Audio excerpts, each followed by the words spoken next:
Som presvedčená, že minimálne jednu z týchto otázok už ti niekto niekedy položil. A niekedy mám pocit, že tieto otázky, alebo im podobné, ako tie, čo spomeniem v tomto videu, sú taká nejaká inicializácia, keď sa rozhodneš stať terapeutkou a živiť sa tým, čo ťa naplňa. Dá sa tým uživiť, alebo ťa niekto živí?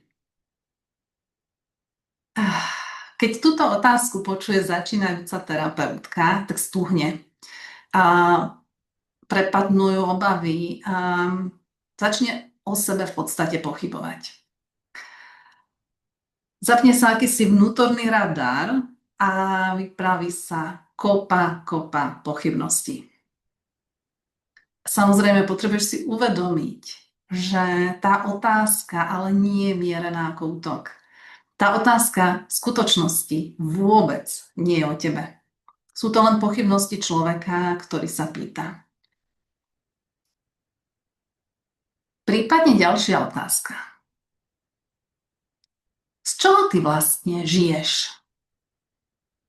V preklade, alebo niekedy to položia aj takto, prečo si vlastne nenájdeš normálnu prácu? Túto otázku veľmi často vnímame ako nejaký útok a je pravda, že tieto otázky nás stavajú do pozície dieťaťa. Ako by sa dospelý pýtal, kedy sa staneš dospelou. Ale tvojou úlohou ale nie je sa ospravedlňovať. Tvojou úlohou je vedieť, čo robíš a prečo to chceš a prečo to má zmysel. A hlavne tvojou úlohou nie je prijať to miesto toho dieťaťa. Nemusíš. Ty už si dospelá. Žiadnej predavačky, žiadneho človeka, ktorý je zamestnaný v korporáte, sa nikto nikdy neopýta, prečo si nenájdeš normálnu prácu. Lebo to berieme ako samozrejmosť. Tak prečo nezačať normalizovať prácu terapeutky? Ale to musí ísť od nás. A úplná perla je: za toto ti ľudia naozaj platia? Naozaj. Kedysi ma tieto otázky veľmi trápili. Prečo ľudia tieto veci hovoria? Je to jednoduché. Ak žiješ inak, ako sú zvyknutí, tak narúšaš ich predstavu o nejakej istote. Predstavu o tom, ako by mal život vyzerať, ako by sa mal život žiť, ako by sa mali peniaze zarábať. Z tých ľudí hovoria obavy a ich predstavy o svete.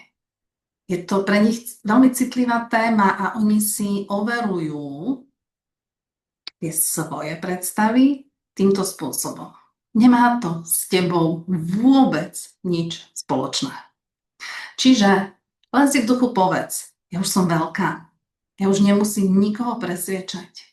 Viem, že moja práca má hodnotu, aj keď ju títo ľudia nevidia. Sú iní ľudia, ktorí tú hodnotu vidia. Samozrejme, ak tieto otázky kladie partner, tam už je to na trošku inú debatu. Máš nejakú obľúbenú otázku, ktorú si v poslednom období dostala? Napíš mi ju do komentára. A úprimne, ak ťa takéto otázky rozhodia, nie si v tom sama. Týmto si musela prejsť každá jedna terapeutka.